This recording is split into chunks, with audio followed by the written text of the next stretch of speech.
با پاکی رودی روانت قسم، با کوه و با دشت و با دامانی تو، با مرغی بلند آشیانت قسم، که جان و تنم را فدایت کنم، همه هستیم را به پایت کنم، که جان و تنم را فدایت کنم، همه هستیم را به پایت کنم.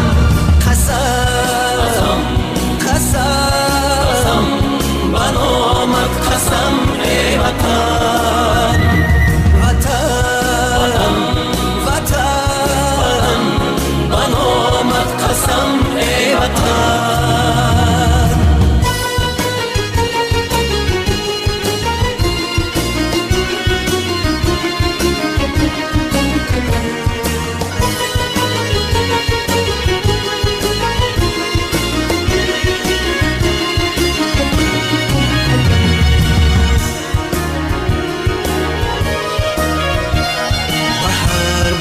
تاریخی زرینی تو، به نام آورانی زمانت قسم، به ختلان و بلخ و بدخشانی تو، به خوجند و هم زرفشانت قسم، به پیرانی با علم و کانی حیا، به فردای نسلی جوانت قسم.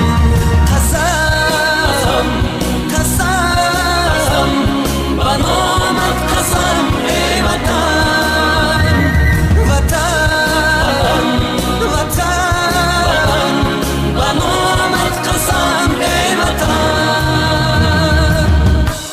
وطن ای مادری از طاقت تحقیر خسته، وطن ای شهچناری از شمالی جهل بشکسته، زی بعد 100,000 سال علمهای تو بر یادم رسند، فریاد خواهم کرد.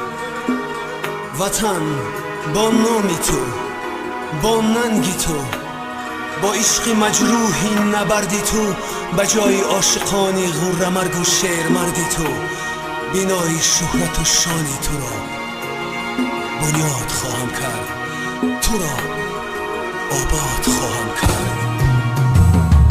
گنجی گوهر باری پاکیزت، به جانت به جانت به جانت قسم، به هر برگ سرخی گلی لالت، به آرمانی خوش خفتگانت قسم.